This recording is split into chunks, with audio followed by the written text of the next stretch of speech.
Hi guys, and welcome to a great episode of ReZourceman Weekly. The peeps, Sam Goodsell, has asked me a very good question and quite frankly a great subject for an episode. He's asked me what my comedy inspirations are and my favourite comedy people. Here's a child's phone which I bought in a set. Phone and makeup accessory set, because you see I'm a pedophile or a paedophile, and this is what I kind of use to lure children. No, there's a well, I mean, that is a good reason. It's a good reason to buy it. Well, it's not a good reason to buy it. It's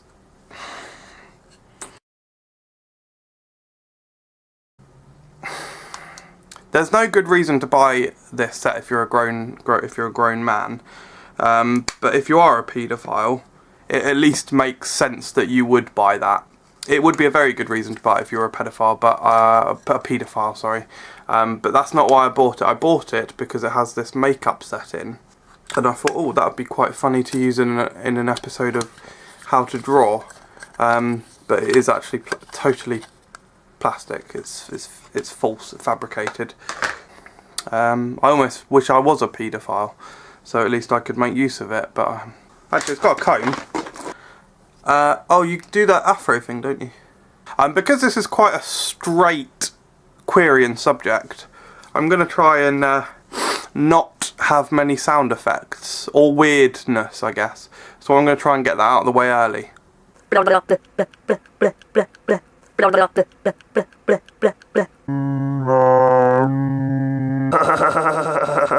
I wouldn't be so brash and fecal matter so as to say that without the necessary requirements that I am an individual spirit. No, I use original material. I wouldn't say that I'm the only comedy-based person in the world who is like me, or like the humour that I does. Like the humour that I does. No, I wouldn't say that I actually have inspirations as such. Rather more people that I admire. I think it's very hard to say who might have inspired my comedy or influenced it.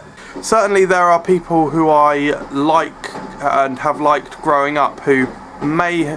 I guess you could draw some similarities. I mean, I was in my early kind of baby child years, I certainly enjoyed Faulty Towers to a great extent. Maybe that's where some of my enjoyment of performing physical humour has come from. I do think that I have a very interesting face. I mean, I don't even need to do anything and it looks funny. Not necessarily now, although you may find it amusing. But if I take my glasses off, I always think that I look like a mole or a frog or a toad.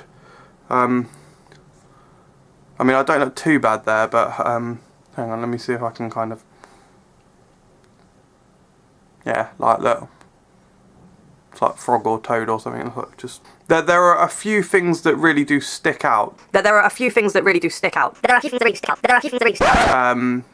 First of all, The Office. I'm a big fan of Ricky Gervais, and I think in The Office a lot of the dry humour, I suppose.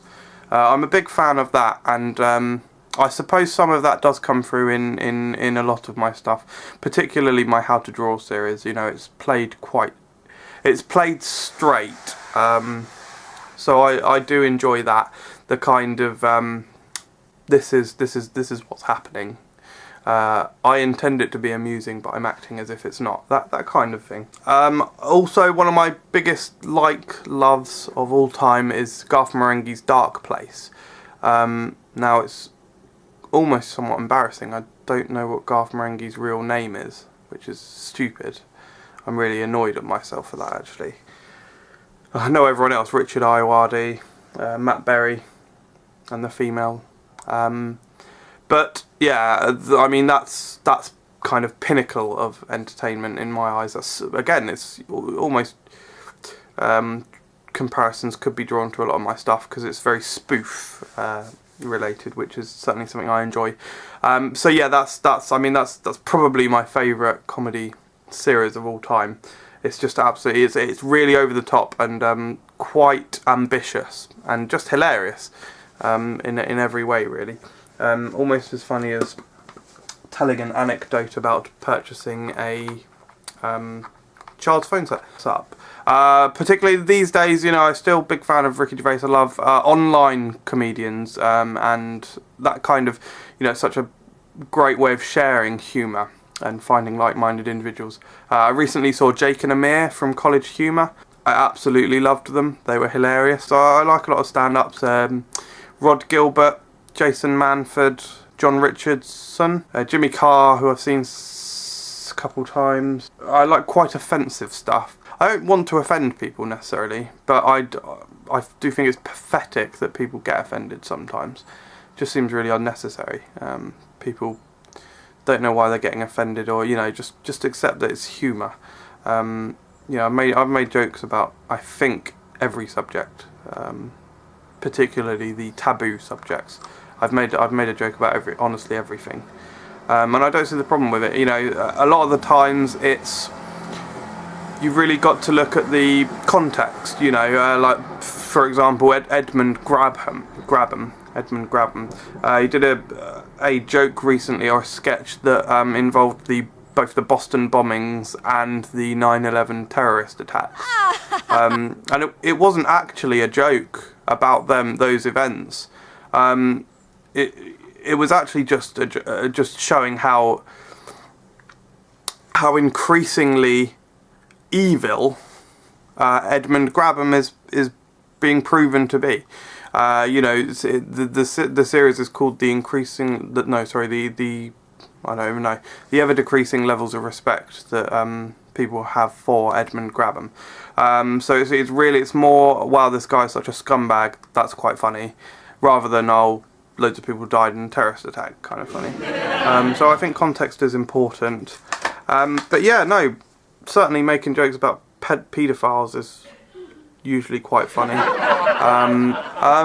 No, I mean, I would not mock, I would joke about any subject. No, I don't. So yeah, this has been kind of a hard question. Maybe I should come back to it after having thought about it, because this was kind of done on the fly.